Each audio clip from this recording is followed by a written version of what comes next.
Okay guys, so I made a little bit of a change here to the way that I'm running my heat in my fifth wheel camper. I just wanted to give you guys an update. This is a hole that I already had in my entertainment center here, and it goes into the wall and through the wall. So I'm just going to show you how that goes. Comes through and it pops out right in here. Okay. And it comes through this wall, and I just have it plugged into the same outlet that my washer dryer is plugged in. Quick note, if you guys don't have these little lights that run on batteries, they are fantastic for tiny homes and fifth wheels. Okay, so also up front, behind your fireplace, there's going to be a dedicated outlet for your fireplace.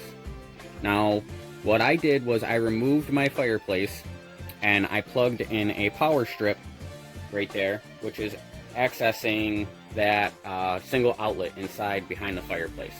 Now, I am going to make it a little prettier when I get the time to do so, but right now I just want to make sure everything was going to work without a problem.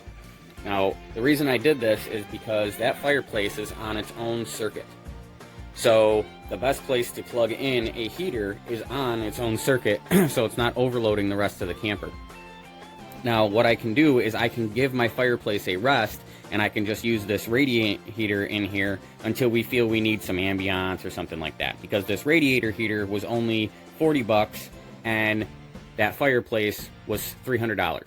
And we've already replaced one from last winter from overworking it. Okay, so if you look, on my just my general, I had my coffee pot plugged in, my Christmas tree, all my TVs, my alarm clock, and space heater, and I wanted to add another space heater into the living room just so that we could give the fireplace a little bit of a break, because we've already burned through one fireplace last winter. So what I did was I used the outlet for the fireplace, which has its own 20 amp breaker, to plug in a power strip, where now I can switch between the fireplace and a little radiant heater to give the fireplace a little bit of a break. Okay? Also, the washer dryer hookup only gets used when we're using the washer dryer. That has its own 15 amp hookup.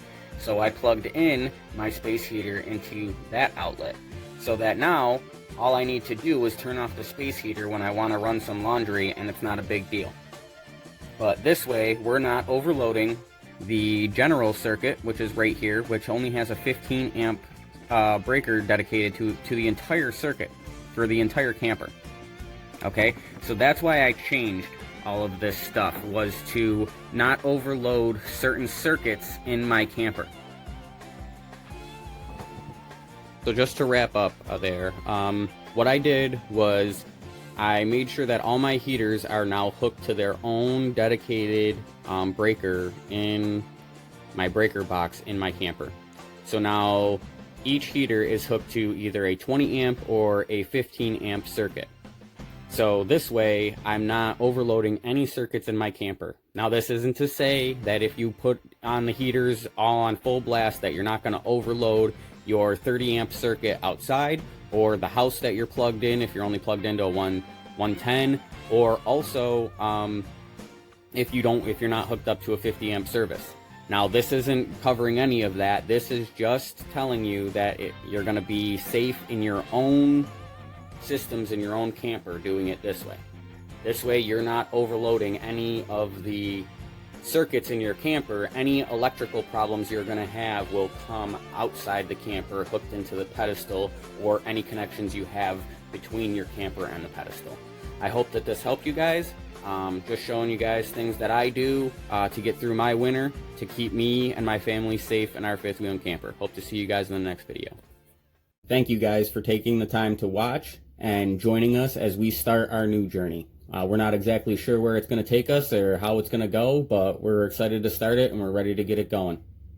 Please consider liking, sharing, and subscribing. That way you can help us get the word out about any tiny home tips and tricks and just what it's like to live the nomad life.